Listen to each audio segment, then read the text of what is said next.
Yung boil point niya is mataas kumpara sa dot 3. Hey, what's up mga boss, mga nangaras lahat. So yun, may pag-uusapan tayo dito. Alam ko maraming hindi nakakaalam nito na mekaniko. Ayan mga boss, makikita natin sa cap ng ating brake fluid tank. Makikita natin use only dot 3 or dot 4 brake fluid. At dito naman tayo sa fluid cap ng DE17 mga boss. Ayan, makikita ninyo use only dot 3 brake fluid. So yan yung pag-uusapan natin mga boss. Ano ba ang ibig sabihin dito? At ano bang mga disadvantages kung gagamit tayo ng ibang fluid? But before that mga boss, ayan, ito muna. May question ako dito. Dalawang question ito. At masasagot ito at the end sa ating video. So, ang unang tanong mga boss is ito. Pwede bang lagyan ng dot 4 yung dot 3 na nakalagay doon sa takip? Or vice versa, dot 4 at saka dot 3 yung ilalagay mo? Ayan, so vice versa. Yan yung first question. At yung ikalawang question mga boss is, pwede bang ipag-mix yung dot 3 at saka dot 4 at saka yung dot 5? Ayan, meron palang dot 5. So, doon muna tayo sa dot. Yan, DOT. Ano nga bang meaning ng DOT? Yung DOT mga boss or dot, so ang meaning yan is Department of Transportation. So sila yung ng standard dyan para dyan mga boss, para sa safety ng bawat isa. Dahil may standard sila mga boss, hindi tayo basta-basta gagamit ng mga brake fluid na hindi suitable doon sa ating sasakyan. So doon muna tayo sa pagkakaiba nitong dot 3, 4, and 5. Itong 3 at 4 almost the same lang sila.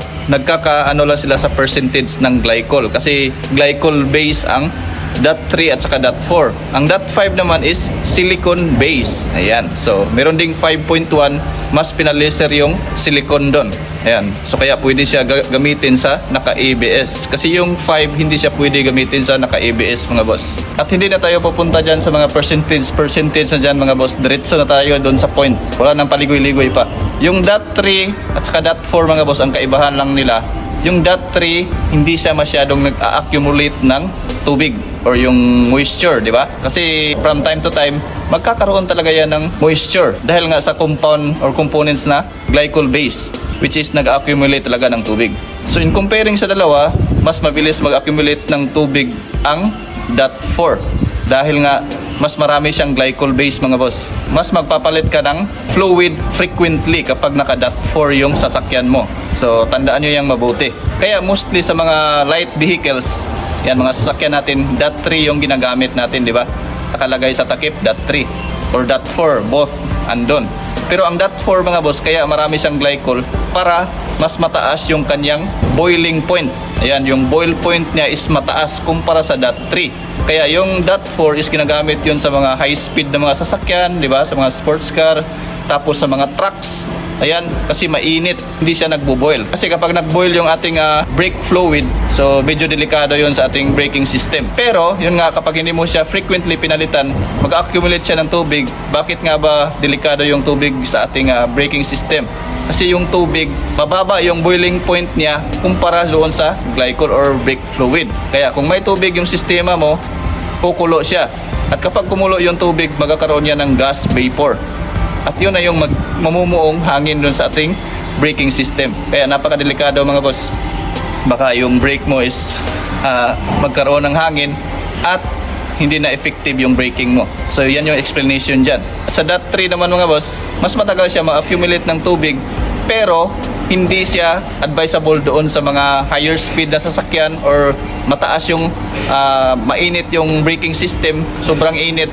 Kasi nga mabilis siyang kumulo mga boss at madelikado yun sa ating braking system. At yung dot 5 naman mga boss, silicone base. Yung dot 5, ginagamit ito sa specialized lamang na vehicle. Hindi siya pwedeng gamitin sa naka-ABS, yung silicone base. Kasi nga magiging barado yung ABS system. So magkakaroon ng problema. Pero may version yan na dot 5.1, which is pwede mong gamitin sa may ABS pero in certain vehicle lamang. Kaya wala tayong masyadong makikita na dot 5 or dot 5.1. Almost dot 3 and dot 4 lang. So doon na tayo sa tanong na pwede bang lagyan ng dot 3 yung dot 4 or vice versa. Yung dot 3, lagyan ng dot 4 na fluid. Takip yun yung nakamarka. Kapag yung sasakyan mo is dot 3 yung nakalagay sa takip, pwede yang lagyan ng dot 3 at saka dot 4. So pwede yan sa dalawa. Pero hindi siya pwede sa dot 5 At ito naman, kapag yung takip ng inyong fluid tank is dot 4 siya, hindi siya pwedeng lagyan ng .3 or .5 mga boss. Yan yung pagkakaiba. Kasi nga, ibig sabihin yan, mas mainit yung braking system yan dahil .4 yung nakalagay.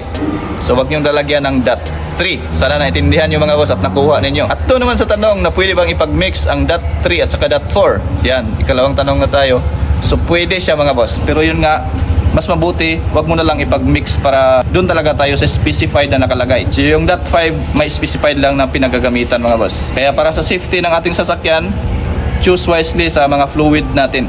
Dahil napakasimpleng bagay lang yan, pero kapag hindi natin nasunod, pwedeng mag-cause ng disgustia. So thanks for watching mga boss. God bless sa lahat. Sana may nakuha kayo. Huwag kalimutang i-share, mag-follow, mag-subscribe sa ating YouTube channel. Thanks for watching. God bless sa lahat. See you at the next video.